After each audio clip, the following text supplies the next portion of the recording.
Hello humans! I'm back. I didn't stream on Friday because the world got too big and I had to go and hide in my bed for a while. Sorry about that. Hello! Nice to have you here. You are becoming a regular. I love it. Thanks for popping in. Yeah, it was not a good day, but anyway, we're back. I am back to my usual chipper self. A regular for popping in. Hey, I'll take it. What is going on with this one piece of hair? I never notice how weird my hair is until I'm looking at a camera picture of myself. Yeah, so that sucked. I basically went to lie down for 15 minutes and then didn't get up until, like, dinner time. So, yeah. But we're back. It is a rebel. It's like one little curl. You're supposed to be in the middle of my forehead, you dumb curl. What's up with that? I don't know. I have super curly hair, for those of you who don't know that. I'm going to just see if I can make it go away. Go away! Otherwise it's going to bother me the whole time. See if it stays put. Probably not. It's not going to stay put. Yes, but much better today. We are on like day 5, I think, of the official New Zealand lockdown. But my household has been in isolation for over a week now. And we're all starting to get a little bit crotchety at each other. But, you know, luckily we all quite like each other, so hopefully we'll survive. Anyway, let's go and hang out in the French Revolution for a while. What do you reckon? We are reading the Scarlet Pimpernel, in case anyone is new to this particular channel.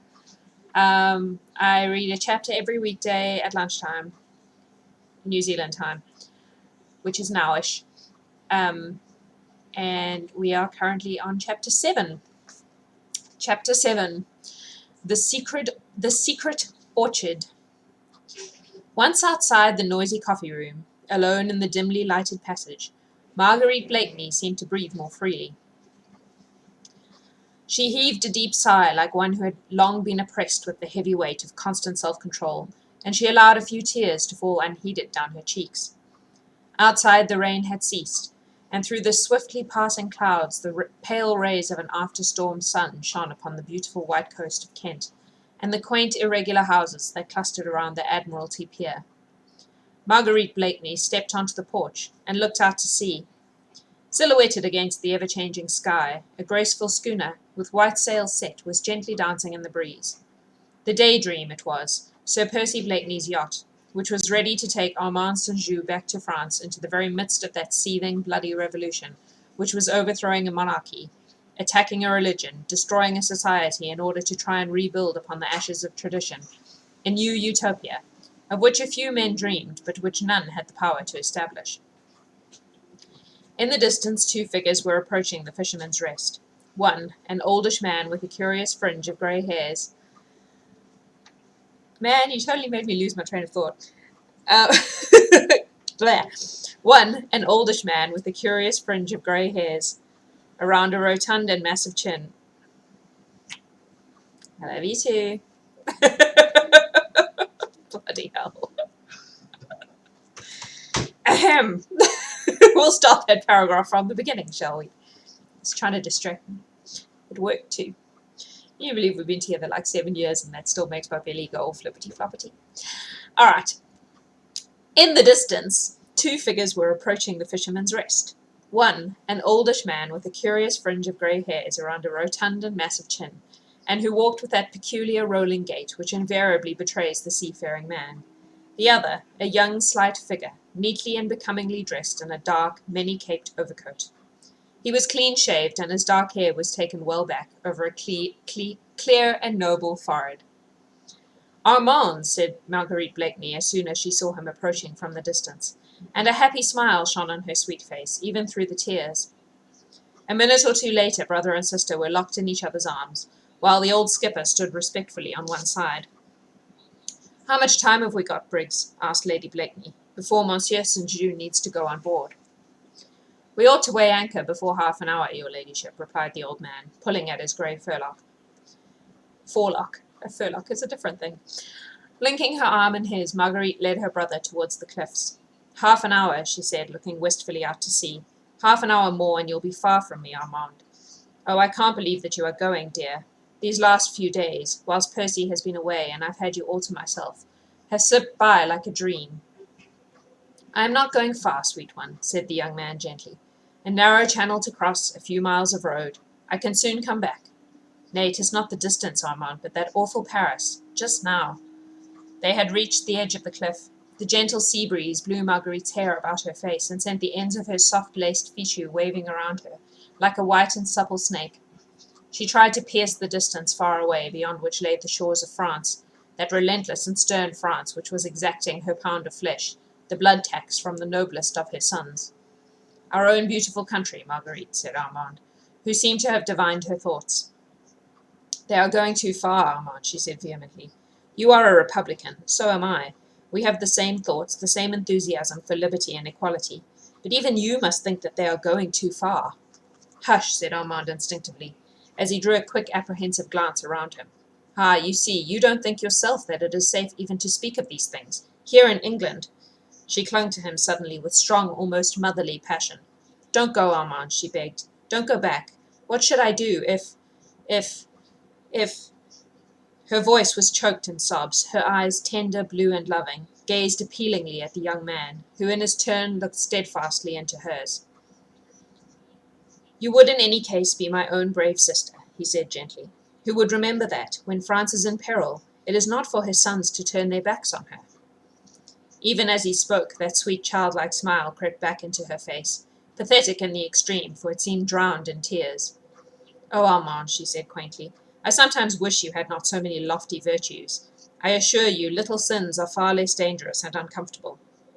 But you will be prudent,' she added earnestly. 'As far as possible, I promise you. Remember, dear, I have only you to care for me. Nay, sweet one, you have other interests now. Percy cares for you.' A look of strange wistfulness crept into her eyes as she murmured, 'He did, once. But surely—' 'There, dear, don't distress yourself on my account. Percy is very good.' 'Nay,' he interrupted energetically, 'I will distress myself on your account, my Margot. Listen, dear, I have not spoken of these things to you before. Something always seemed to stop me when I wished to question you. But somehow I feel as if I could not go away and leave you now without asking you one question. You need not answer it if you do not wish,' he added, as he noted a sudden hard look, almost of apprehension, darting through her eyes. 'What is it?' she asked simply. 'Does Sir Percy Blakeney know does he know the part you played in the arrest of the Marquis de Saint-Cyr?' She laughed, a mirthless, bitter, contemptuous laugh, which was like a jarring chord in the music of her voice. 'That I denounced the Marquis de Saint-Cyr, you mean, to the tribunal that ultimately sent him and all his family to the guillotine? Yes, he does know. I told him after I married him.' 'You told him all the circumstances, which so completely exonerated you from any blame?' 'It was too late to talk of circumstances. He heard the story from other sources. My confession came too tardily, it seems. I could no longer plead extenuating circumstances. I could not demean myself by trying to explain.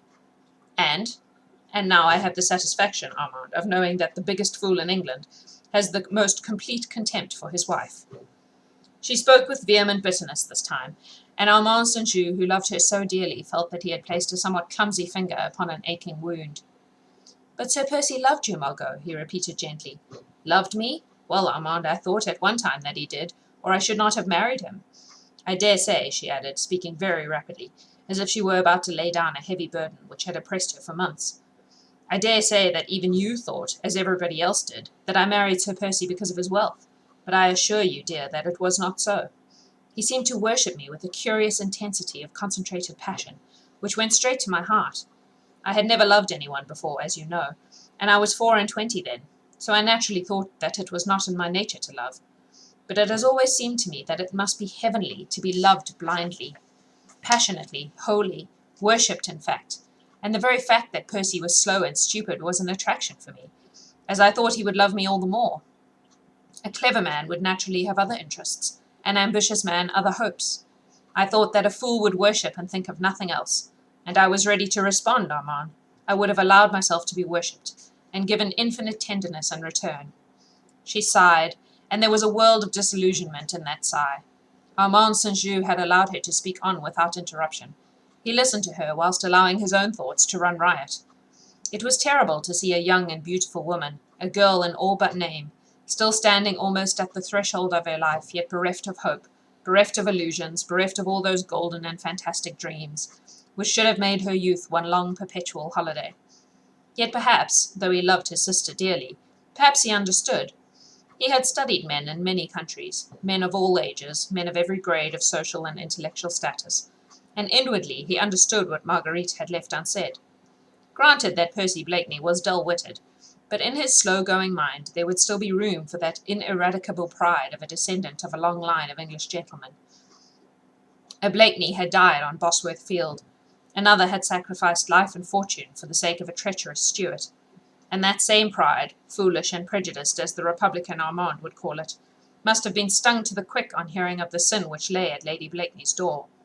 She had been young, misguided, ill-advised, perhaps. Armand knew that, and those who took advantage of Marguerite's youth, her impulses and imprudence, knew it still better. But Blakeney was slow-witted. He would not listen to circumstances. He only clung to facts, and these had shown him Lady Blakeney denouncing a fellow man to a tribunal that knew no pardon, and the contempt he would feel for the deed she had done, however unwittingly, would kill that same love in him, in which sympathy and intellectuality could never have had a part. Yet even now his own sister puzzled him. Life and love have such strange vagaries. Could it be that with the waning of her husband's love, Marguerite's heart had awakened with love for him?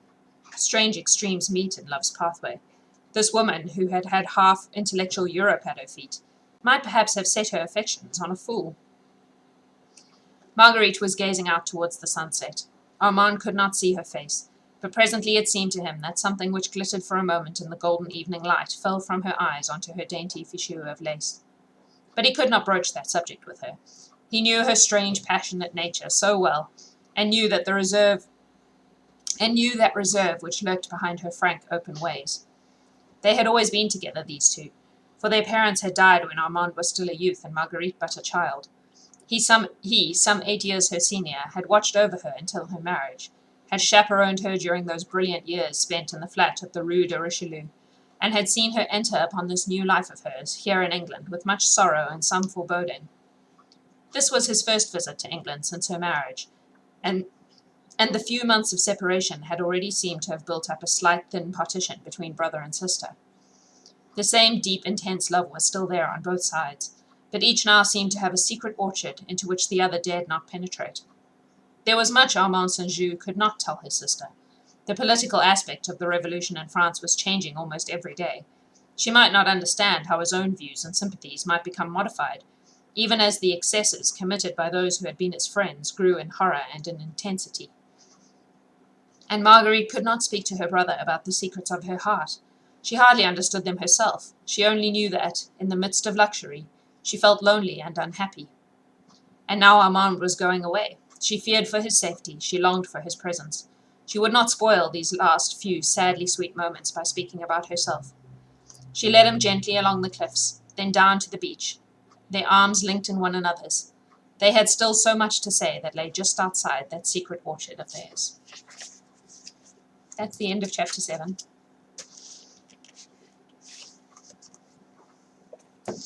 I hope you all are actually enjoying this book. I'm quite enjoying reading it because the language is so lavish. It's cool. I'm enjoying that aspect of it. So, that's that really for the Scarlet Pimpernel for today. I'm glad you like it. I'm now going to go and D&D some kids via Skype, which will be fun. I'm going to throw some kobolds at them today, and I have a backup encounter that's like forest animals in case they slay the kobolds too easily. But yeah, we'll see how that goes. And I will be back tomorrow with chapter 8. You have a wonderful afternoon / evening / whatever it is, wherever in the world you are. And stay safe. Look after each other. and remember to be awesome. I love you.